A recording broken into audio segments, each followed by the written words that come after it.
오늘 말씀은 창세기 45장 4절에서 8절 교독할 때인데요. 제가 흰색 글자, 여러분이 다음 노란색 글자 읽으시면 되겠습니다. 저부터 읽습니다. 요셉이 그 형들에게 이르되 내게로 가까이 오소서. 그들이 가까이 가니 이르되 나는 당신들의 아후 요셉이니 당신들이 애굽에 판 자라.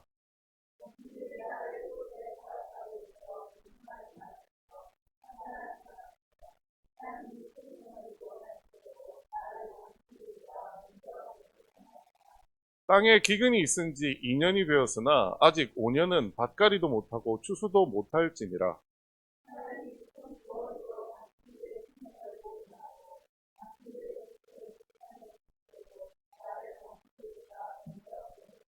함께 읽습니다. 그런즉 나를 이리로 보내신 자는 당신들이 아니요 하나님이시라. 아멘. 자리에 앉아 주십시오. 오늘은 당신들의 생명을 구원하려고 라는 제목으로 1월 꿈꾸는 자가 오는도다 라는 설교 시리즈의 마지막 말씀을 나누려고 합니다. 소리가 잘 안 들리세요? 마이크를 오늘 바꾸다 보니까 소리가 좀 그런 것 같습니다. 지금은 어떠세요? 지금 들리세요? 제가 앞으로 해서 말씀드리겠습니다. 오늘 제목은 당신들의 생명을 구원하려고 라는 제목으로 말씀드릴 겁니다. 우리는 1월 한 달 동안 이런 설교를 들었습니다. 꿈, 인생을 이끄는 힘이라는 주제로 첫 주 설교를 했고요. 우리가 가지고 있는 꿈이 야망인지 아니면 하나님의 비전인지를 생각해 보아야 된다라는 말씀을 드렸습니다. 두 번째, 채색 옷이 벗겨질 때라는 말씀을 통해 가지고 실제 하나님은 우리로 하여금 우리가 믿고 있었던 우리의 채색 옷을 벗기시고 하나님께로 무너지게 하셨다라는 말씀을 나눈 바 있습니다. 그리고 우리는 지난주에 감옥, 꿈이 자라는 시간이라고 하는 설교를 통해서 하나님의 꿈은 우리가 감옥에 있을지라도 여전히 형통하다라는 말씀을 나누었습니다. 왜냐하면 하나님의 꿈은 내가 감옥에 있는 동안에 오히려 나를 자라게 하고 있었기 때문이다 라는 말씀으로 함께 말씀을 나누었습니다. 여러분, 이렇게 여러 가지 일을 겪은 요셉이 어디에 도착했을까요? 오늘은 마지막 시간입니다. 그 이야기의 결론은 어떻게 나게 될까요? 그 이야기를 여러분과 함께 말씀으로 나눠보려고 합니다. 첫 번째, 저는 하나님의 꿈은 요셉을 성숙한 사람으로 바꿨다라고 말씀드릴 수 있을 것 같습니다. 여러분, 오늘 본문이 어떻게 시작하냐 하면 이렇게 시작합니다. 요셉이 그 형들에게 이르되 내게로 가까이 오소서. 당신들의 아후 요셉이니 당신들이 애굽의 판자라. 당신들의 아우 요셉이니 라고 하고 자기를 일컫는 표현을 볼 수 있습니다. 말씀을 준비하면서 너무나 당연한 표현이잖아요. 당신들의 아우 요셉이니. 그런데 저는 이 말씀을 묵상하는 중에 유독 이번에는 이 말씀이 제 귀에 들어왔던 것 같습니다. 왜 당신들의 아우 요셉이니 라는 말이 더 마음에 들어왔을까요? 여러분, 요셉의 인생을 우리 한번 생각해 보죠. 형들에게 노예로 팔렸습니다. 요셉은.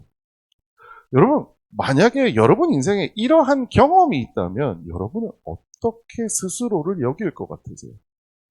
어린 시절에 내가 형제들에게 배신을 당했다. 혹은 되게 친한 친구에게 배신을 당했다. 그러면 여러분은 여러분 자신이 어떻게 느껴질 것 같으세요?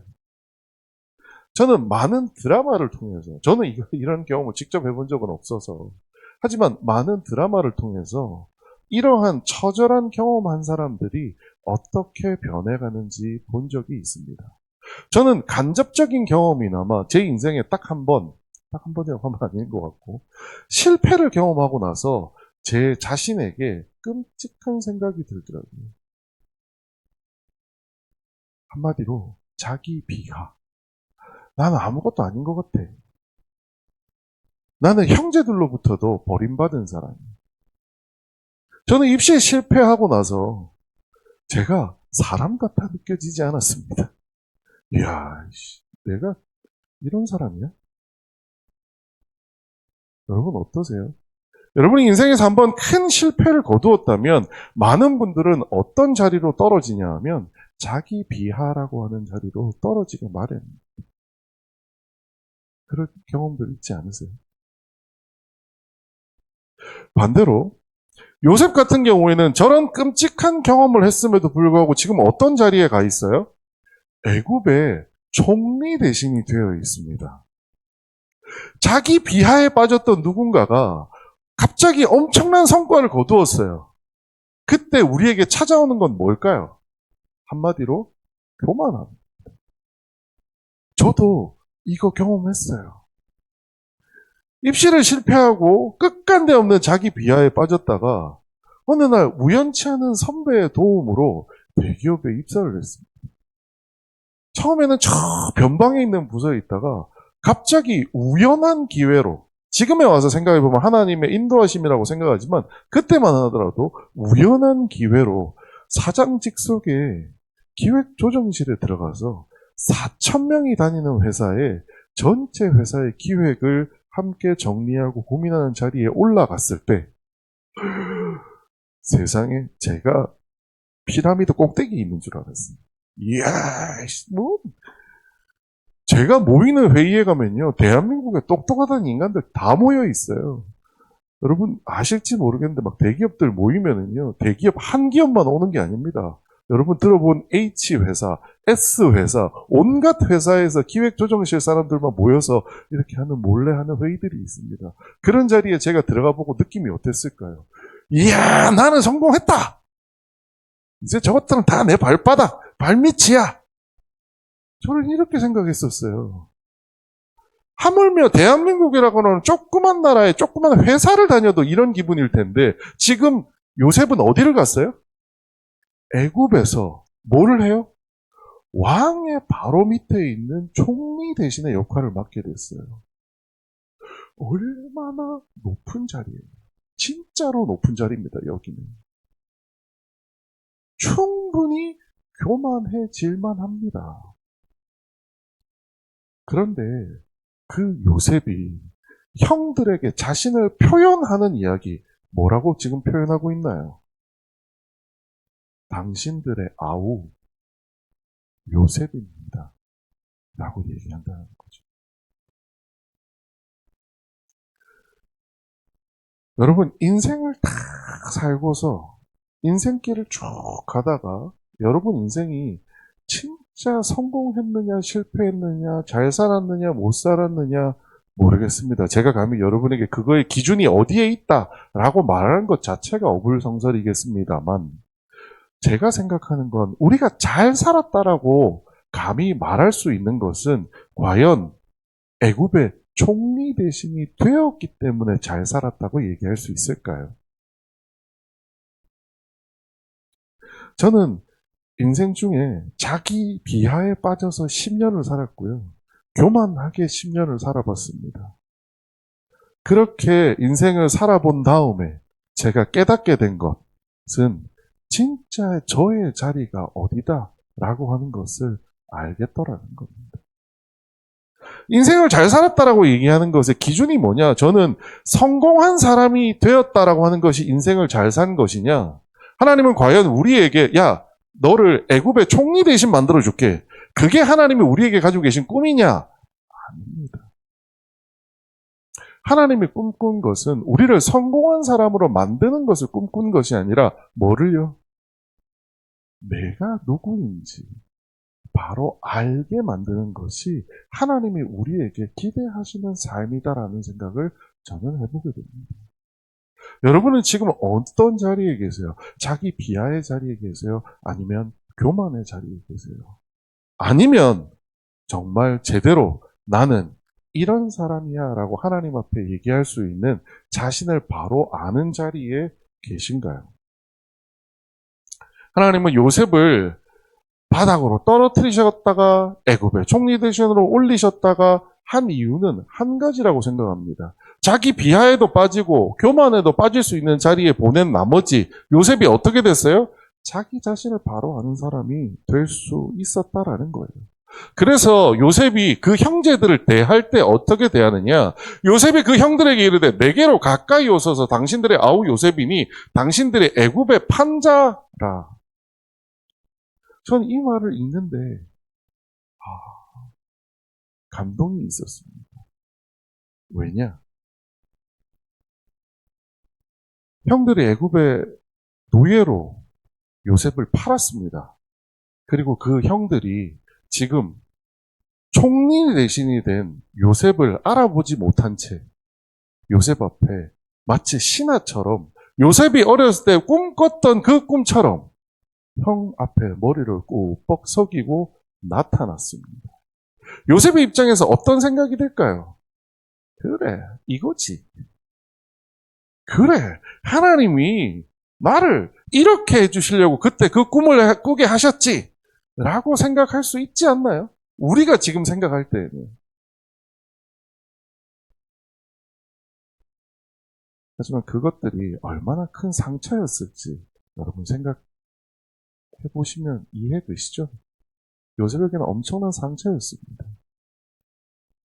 요셉은 어떻게 생각하면 이 기억들을 다 잊어버리고 싶을 거예요.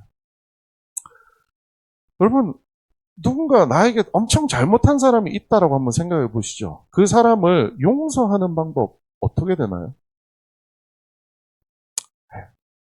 그냥 지나간 일인데 잊어버립시다. 이렇게 하지 않으세요? 많은 경우 그렇게 하는 거 좀 많이 봅니다. 혹은 원수로 아직 남아있거나 아니면 아유 지나간 일인데 잊어버립시다. 그런데 오늘 요셉은 뭐라고 하는지 한번 보십시오. 에휴 지나간 일인데 라고 말하지 않고 뭐라고 얘기하냐면 형들의 잘못을 낱낱이 그 자리에서 얘기합니다. 뭐라고요? 당신들이 애굽에 나를 어떻게 했다고요? 팔았다. 내 감정이 절대로 좋을 수 없다는 것을 형들 앞에 분명히 얘기합니다. 그럼에도 불구하고 형들에게 뭐라고 얘기하냐? 내게로 가까이 오소서. 전 이 표현 안에 무엇이 담겨 있다고 생각하냐면 당신들이 분명히 나를 파는 건 난 알고 있는데 오늘로 그 문제 해결합시다. 문제를 피하는 게 아니고요. 그 문제에 직접 마주하고 대면하려고 하는 요셉을 볼 수 있었습니다. 왜 이게 가능할까요? 요셉은 자기 정체성을 이제 정확하게 알고 있기 때문입니다. 그는 형들에게 팔린 자이기도 하지만 하나님의 은혜로 애굽의 총리가 된 자이기도 한 겁니다. 그럼에도 불구하고 그는 자기 자신이 아직 해결해야 될 문제가 있다는 사실을 알아요. 그게 뭐예요? 나를 판 형들의 아우로 그 형들과의 문제를 감정적 고를 해결해야 된다라고 하는 그 문제가 나한테 있다는 것을 직시하고 그 문제를 해결하려고 한다라는 거예요. 요셉은요, 자기 문제로부터 도망치거나 혹은 형들에게 복수하지 않습니다. 그 문제를 그랬다 치죠 라고 얘기하지도 않고요. 형들을 가둬서 복수하려고 하는 거 안 합니다. 그러한 복잡한 상황임에도 불구하고 요셉은 자기의 문제에 직면해서 그 문제를 해결하려고 하는 모습을 볼 수 있습니다. 전 이게 가능한 이유는 요셉이 자기 자신이 누구인지를 정확하게 알고 있기 때문이라고 생각합니다.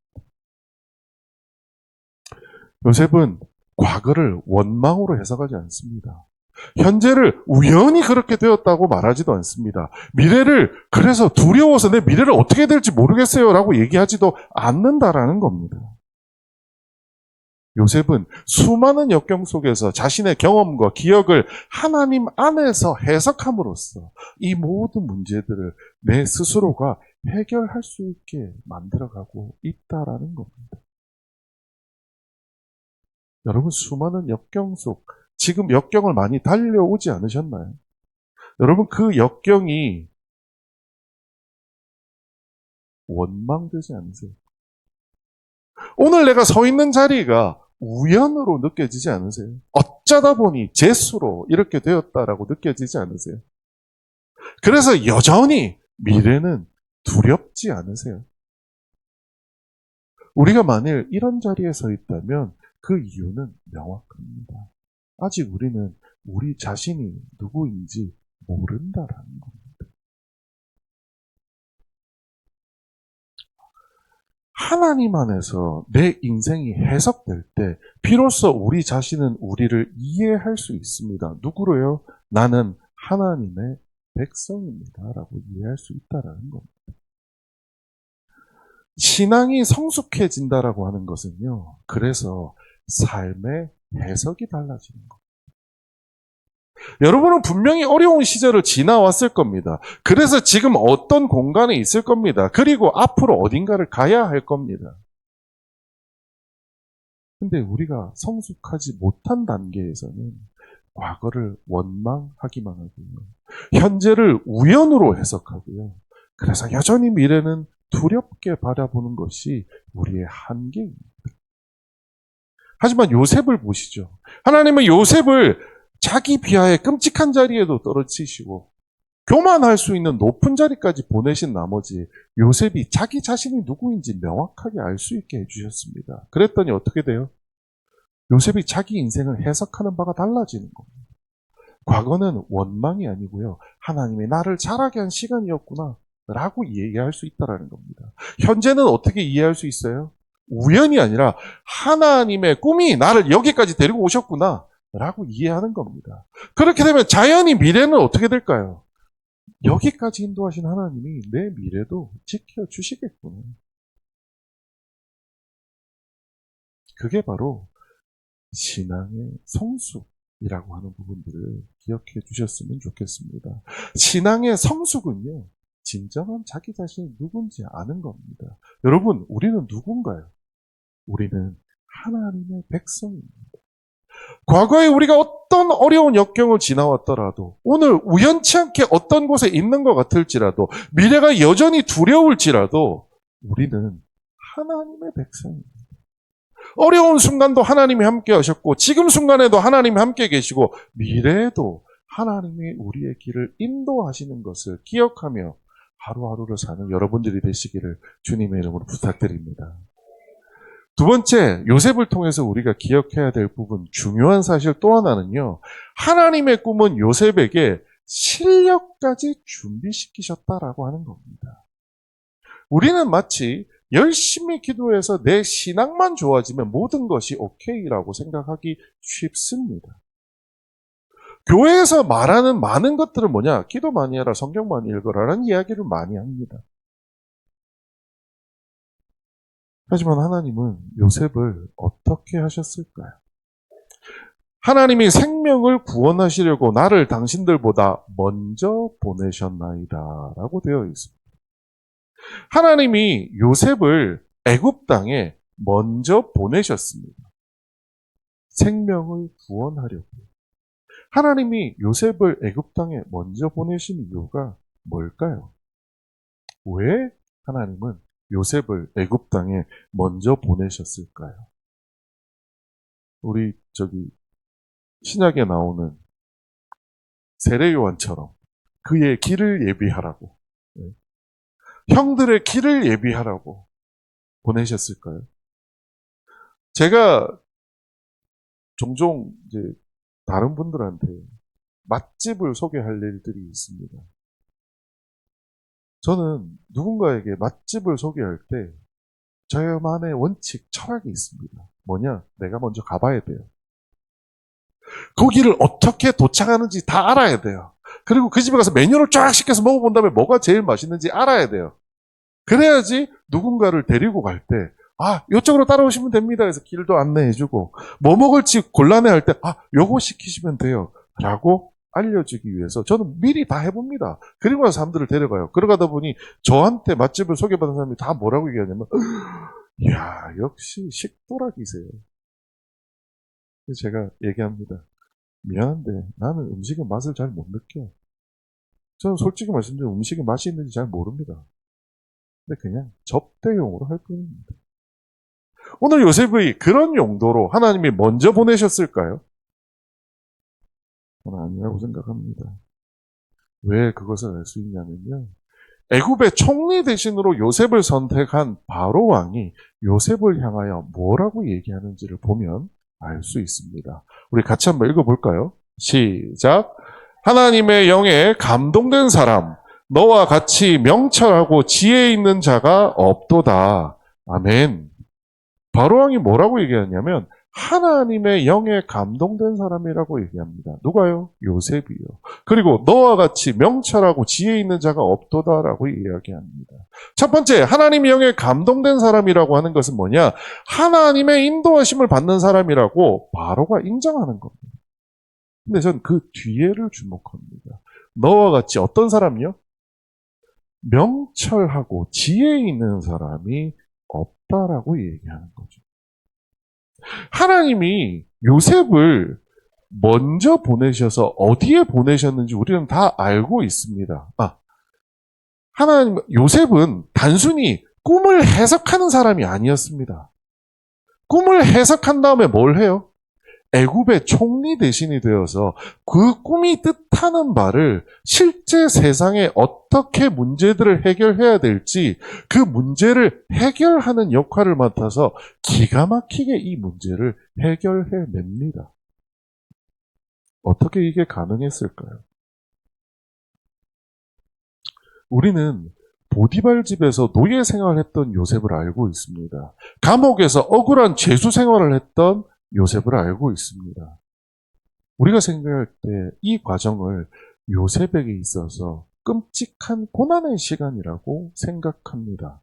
맞습니다. 요셉 개인에게는 끔찍한 고난의 시간입니다. 그런데 한번 생각해 보시죠. 보디발 집에서 요셉이 뭘 배웠을까요? 요셉은 누구보다도 형들에게까지 되바라졌던 교만한 놈이었습니다. 그런데 그 친구가 보디발이라는 사람의 집에 뭐로 가요? 노예로 갑니다. 저는 요셉이 보디발 집에서 충성된 종의 길이 무엇인지를 배울 수 있었다고 생각합니다.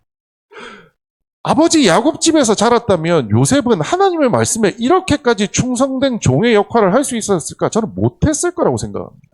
하지만 보디발이라고 하는 주인의 집에 가서 노예의 자리로 떨어져 보니 사람 주인에게도 충성하는 것이 이런 것이구나 라고 하는 것을 배워서 비로소 하나님의 명령에 더 충성되게 할 수 있지 않았을까라고 생각합니다. 요셉은 간수장에게 끌려서 죄수들 사이에 들어가서 억울한 죄수의 길을 갔지만 지난주에도 말씀드렸습니다만 그 감옥의 시간이 뭐였다고요? 그 끔찍한 사람들 어떻게 다루고 대해야 되는지를 배울 수 있는 시간이었다. 리더로서 그 사람들을 어떻게 다루어야 될지를 배우는 시간이었다는 거예요. 만약에 야곱의 집에서 양치던 요셉한테 어느 날 하나님께서 뿅 하고 나타나셔가지고 애굽 바로왕한테 야 저기 가면 내가 심어둔 친구가 있어. 그 친구 불러다가 총리 대신을 시켜 라고 했다고 한번 생각해 보죠. 아버지 집에서 채색 옷 입고 있었던 요셉이 과연 애굽의 총리 대신의 역할을 감당할 수 있었을까요? 못했을 거라고 봅니다.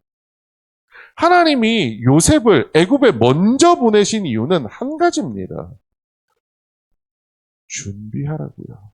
근데 그 준비가 뭐냐? 잘하라고 먼저 보내셨다는 거예요. 하나님은 보디발 집에서 요셉을 충성된 종의 길을 배우게 하셨고요. 간수장, 감옥에서 간수장들 밑에서 죄수들의 리더가 되는 방법을 배우게 하셨다는 겁니다. 하나님이 여기에 애굽에 요셉을 먼저 보내신 이유는 요셉한테 요즘 말로 학교 보내신 거예요. 야, 너 가서 좀 배워. 나중에 내가 너한테 뭘 맡길 거니까 가서 좀 배워야 돼. 라고 얘기하셨다라는 겁니다. 여러분 어떠세요? 신앙생활 잘 하고 계시죠? 근데 또 하나 우리가 알아야 되는 것 중에 하나는 하나님의 백성은요, 실력도 있어야 됩니다. 하나님의 백성은 실력도 있어야 합니다. 하나님이 요셉에게 야 가서 내 꿈만 가서 얘기해. 그럼 알아서 해결될 거야. 라고 말씀하지 않으셨어요. 하나님께 쓰임받는 자는 세상에서도 그 실력을 인정받을 수 있는 실력을 가진 자가 되어야 된다는 거예요.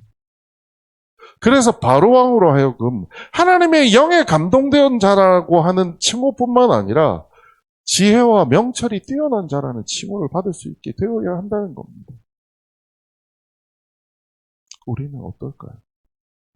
하나님 앞에 신앙적으로는 엎드리고 기도하는 자의 자리에 설 수 있습니다. 여러분, 우리의 실력은 충분히 준비되어 있을까요? 저는 요즘에 젊은 친구들 보면서 안타까운 생각합니다. 왜요? 요셉의 학교 같은 학교를 너무 어렸을 때 경험합니다. 초등학교, 중학교, 고등학교 때 요셉의 학교 같은 끔찍한 경험을 합니다. 저희 아들은 중학생인데요. 방학입니다. 여러분한테 방학은 어떤 의미인지 좀 노는 날 아닌가요? 저희 아들 방학인데요. 밤에 10시에 집에 옵니다. 학원 갔다. 너무 안타까운 거죠. 요셉의 학교를 너무 일찍 경험합니다. 그리고 문제는 뭐냐? 진짜 요셉의 학교가 필요한 사회생활을 해야 될 때는 너무 지쳐나가 떨어진다는 거죠. 저는 그래서 요즘 청년 세대들을 보면서 어떻게든 위로해서 그들을 세워주고 싶은 마음이 가득합니다. 다만 오늘 이 말씀을 통해서 우리가 기억해야 되는 것은 신앙에서 우리가 실력 있는 자가 되어야 되는데요. 하나님이 드러나는 삶의 설득력을 가져야 된다는 겁니다. 우리가 실력이 있어야 되는데요. 그 실력 안에는 하나님이 보여야 한다는 겁니다. 여러분은 어떠세요? 첫 번째, 실력이 있어야 합니다. 실력도 없는데 예전에 저희 회사에 그런 분 계셨어요. 맨날 회사에서 일로 욕먹어요. 근데 회사에서 프로젝트가 있어서 야근하고 퇴근해야 되는데 자기는 교회 가야 됐어. 교회에서 무슨 예배가 있어서 못 온다라는 거예요. 저는 목사의 아들이었습니다. 저도 꼴배기 싫더라고요, 솔직히.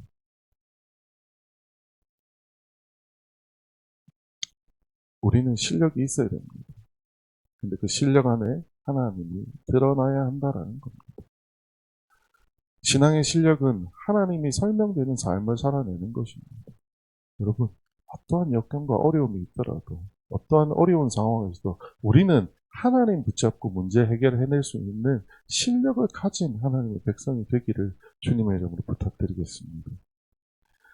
마지막으로 하나님의 꿈은 요셉의 사명을 채우셨다라고 생각합니다.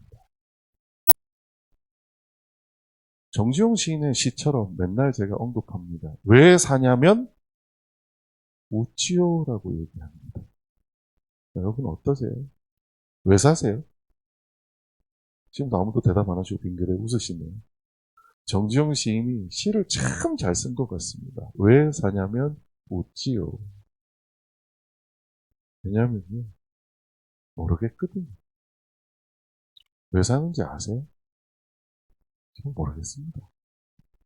초등학교 때는 중학교 가나보다.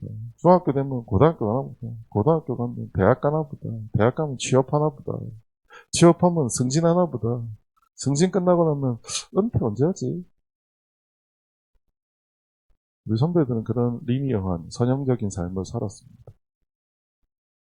왜 사냐는 것에 대한 고민이 별로 필요 없던 시절이었던 것 같아요. 근데 요즘 청년들이나 요즘에 회사 생활하는 사람들하고 저도 얼마 전까지 회사 생활하면서 보다 보면 왜 사는지 잘 모르겠습니다. 네.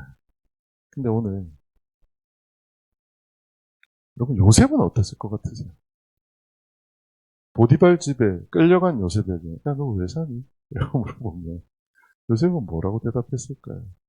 감옥에 가서 죄수 생활을 하는 요셉에게 물어봤다면 요셉은 뭐라고 대답했을까요? 오늘 하나님은 요셉의 입을 통하여 왜 사는지에 대해서 요셉이 스스로 답하게 만듭니다.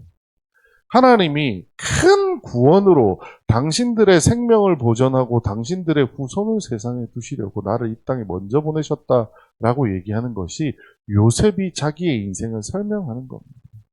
내 인생의 가장 큰 목적이 뭐라고요? 하나님의 큰 구원을 이루는 것이 내 목적이었다라는 겁니다.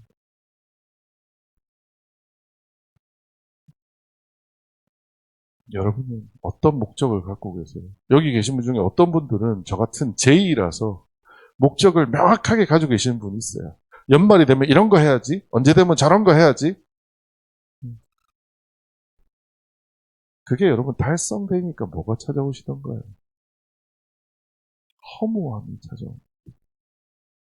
저도 이런 목표가 얼마 전에 있었습니다. 내 연봉을 얼마를 만들어야지? 그 연봉이 달성이 됐어요. 그랬더니요. 그 바로 다음 날부터 마음이 허해지더라고요.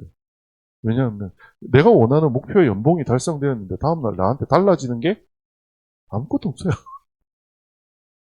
아무것도 없어요. 똑같이 점심에 컵라면 먹고 있더라고요. 하나님의 꿈의 목적지는 나의 성공이 아닙니다. 여러분, 이게 여러분 마음속에 이해가 되었으면 좋겠습니다. 내가 성공하는 것이 하나님이 꿈꾸는 것이 아닙니다. 우리는 알게 모르게 하나님 내가 성공하게 해주세요라고 많이 기도합니다. 하나님 이거 잘 되게 해주세요. 저거 잘 되게 해주세요라고 기도합니다. 때로는 그 기도를 하나님이 들어주시기도 합니다. 여러분 그냥 톡 까고 얘기하면 요셉은 잘 됐어요? 못 됐어요? 잘 됐어요. 근데 하나님의 목적이 요셉을 애굽의 총리 대신 만드는 거였을까요? 요셉 자신이 뭐라고 얘기하냐면 하나님이 나를 총리 대신에 만드시려고 애굽에 이렇게 보내셨습니다. 라고 말하지 않아요. 애굽이 뭐라고 얘기한다고요? 하나님이 당신들을 구원하시려고 나를 이렇게 만드셨다라는 거. 우리 인생의 목적지는 나의 성공이 아닌 이웃의 구원이라는 사실을 우리는 기억해야 합니다. 예전에 제가 제 주변에 있는 한 분의 딸의 따님에 대한 얘기를 들은 적이 있습니다. 외고 다녔어요. 여러분, 외고 힘든 학교입니다. 아주 좋은 학교고요. 외고 나오면 막 한국에서 서울대 제일 많이 보내는 데가 어디냐? 외고라고 합니다. 고3 때 이 친구가 갑자기 아빠, 나 학교 안 갈 거야. 대학 안 갈 거야. 대학을 때려치웁니다. 그리고 아빠한테 대바라져가지고 아빠, 내 대학 가려고 모아둔 등록금 있지? 그거 나 줘봐. 아빠한테 등록금을 탈취해가지고 세계 여행을 떠납니다. 6개월 동안 딸인데 사라졌어요. 그 아빠가 너무 답답해가지고 수소문을 해봤더니 멕시코에 있다는 소식을 들었습니다. 멕시코로 아버지가 찾아갑니다. 딸이 멕시코 휴양지에서 놀고 있을 거라고 기대했는데 말도 안 되게 차를 몇 시간 타고 가야 되는 웬 산골 마을에 딸이 있더랍니다. 뭐하나 이래봤더니 멕시코 애들한테 영어를 가르치고 있더랍니다. 한국 사람. 얘는 뭐하냐? 아, 아빠, 나 여기에서 이 친구들 영어 가르치고 있어. 이 친구들이 멕시코 사람인데 어떻게 영어를 한마디도 못하는지 신기해. 근데 얘네들이 영어만 할 줄 알면 나가서 먹고 사는 게 문제가 없대. 그래서 나 여기서 영어 가르치고 있어. 아버지가 어이없어 하면서 그냥 돌아왔답니다. 그리고 얼마 지나지 않아서 그 분이 저한테 자기 딸의 소식을 전해주는데 한국에 들어왔대요. 들어와서 수능 준비를 한다. 역시 다시 또 수능 보나 보네. 수능 뭔데? 얼마 있다가 형 수능 어떻게 됐대? 딸. 어 됐어. 어디 갔어? 뭐 어떤 특정 학교를 하여튼 뭐 지방에 있는 어떤 의대를 갔대요. 수능 공부를 3개월인가 4개월밖에 안 했는데도 지방에 있는 의대를 갔답니다. 듣고서 역시 외고는 다르다. 우리 그렇게 얘기하면서 얘기했어요. 형 재수시켜. 재수해서 내년에 서울대 연대 의대도 가겠다 그 정도면. 재수시켜가지고 서울대 연대를 보내. 그랬더니 그분이 하시는 얘기가 뭐라고 얘기하냐면 우리 딸은 그런 생각이 아무 생각이 없어요. 왜? 야 연대하고 서울대에 가서 의대를 하려면 1년은 쉬어야 되잖아. 그래도 형 기회비용이 얼만데 서울대 출신이라고 하면 형 달라. 옆에서 설득을 했어. 그랬더니 야 우리 딸의 목적이 뭔지 알아? 멕시코 간대. 형, 그 무슨 소리야? 자기가 가서 영어를 가르치던 아이가 죽었대. 근데 자기가 옆에서 보기에는 우리로 치자면 누구나 쉽게 나을 수 있는 감기 같은 간단한 질병이었는데 의사가 그 마을에 없어서 약품이 없어서 애가 죽었다는 거야. 그 소리를 듣고 얘가 한국에 나 일단 의사가 돼서 뭐 한다고요? 강남에서 성형외과에서 떼돈을 벌겠다고요? 아니요. 다시 멕시코 돌아가서 그 마을에 의사가 되겠다는 거예요. 그래서 그 사람들한테 의료 혜택도 주면서 영어를 가르치면서 살겠다라는 거예요. 우리의 인생의 목적지는 어디에 있나요? 서울대 의대를 가라고 했던 제 자신이 얼마나 부끄러워지는지 모르겠습니다. 얼마 전에 얘기 들었더니 전문의 따자마자 나갔대요. 우리로 말하는 뭐 대학병원에 인턴인가 뭔가를 더 해야 되는데 한국에서 의사를 계속 하려면 그것도 안 했답니다. 바로 나가버렸대요. 그거 한다고. 그 다음에 방학만 되면 항상 멕시코에 우리나라 의료 그 약품들 싸질문 찍어가지고 거기 갖다가 넣었대요. 그 친구는 죽을 때까지 목표가 정해졌습니다. 저는 오히려 부럽더라고요. 이야, 너는 인생의 목적이 명확하구나.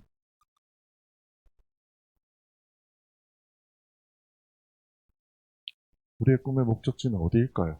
나의 성공일까요? 아니면 이웃의 구원일까요?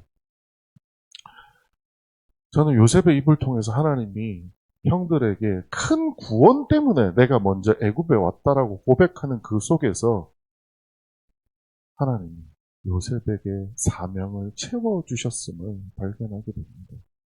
여러분, 우리가 신앙생활을 하면 할수록 우리도 채워져야 됩니다. 뭐로요? 우리의 욕심 말고 하나님의 사명, 하나님의 꿈이 우리 마음에 채워져야 합니다. 교회 나와서 복 받고요. 교회 나와서 부자 되고요. 교회 나와서 병 낫는 것도 필요합니다. 그런 것도 있을 겁니다. 하지만 진짜 우리가 크리스찬으로 잘 살아간다는 것의 의미는 나의 성공이 아닌 하나님의 백성으로 하나님이 시키셨던 그 이웃의 구원을 위하여 그 자리에 내가 매진하여 나가는 것이 우리 꿈의 목적지가 되기를 주님의 이름으로 부탁드리겠습니다. 요셉은 우리가 꼭 기억했으면 좋겠는 한마디 합니다. 같이 한번 읽어보겠습니다. 시작. 나를 이리로 보낸 자는 하나님이시라. 아멘. 우리는 다음 주부터 여러분 봉사의 자리로 나아가게 될 겁니다. 저 미리 분명히 경고합니다. 그 자리 쉽지 않을 겁니다. 팀장님들한테 어제 미리 경고 드렸습니다. 밑에라는 표현도 웃기죠. 여러분의 인턴 봉사자들이 들어온다고 해서 뭐든지 될 거라고 착각하지 마세요. 지금부터가 전쟁터일 겁니다. 여러분한테는 어쩌면 그 봉사의 자리가 보디발의 노예 생활이고 감옥의 죄수 생활 같이 느껴질 수도 있습니다. 내가 이걸 왜 해야 되는 거야? 라는 생각이 들 가능성이 큽니다. 그때마다 이 말씀 기억해 주셨으면 좋겠습니다. 나를 이리로 보낸 자는 누구라고요? 하나님이십니다. 여러분이 여러분 손으로 여러분의 이름을 적었을지 모르겠지만 여러분에게 필요해서 하나님이 그 자리에 여러분을 보내셨을 거라고 저는 생각합니다. 신앙의 사명은요, 삶의 목적지가 달라지는 겁니다. 나의 성공을 위해 달려가는 것이 아니라 하나님의 구원을 위해서 사는 삶이 신앙의 목적지입니다. 우리 신앙의 사명은 하나님과 이웃을 사랑하는 것에 있다는 것을 잊지 말고 이거 꼭 기억하면서 사는 26년 되시기를 주님의 이름으로 부탁드리겠습니다. 기도하겠습니다. 지금은 우리 주 예수 그리스도 은혜와 하나님 아버지의 크신 사랑과 성령님의 감동하심과 충만하심, 오늘도 하나님 말씀 듣고 주를 위해서 이 땅 위에 존재하는 귀한 믿음의 성도들 머리 위에와 피로 값주고 세우신 초대교회와 초대교회를 통하여 예수 그리스도가 전파되어진 모든 선교지마다 선교지에 보내진 주의 종들과 가족들, 그리고 사랑하는 그 모든 성도들과 특별히 우리가 기도하는 나라와 민족 위에 지금부터 영원토록 함께 계시옵기를 간절히 축원하옵나이다. 아멘.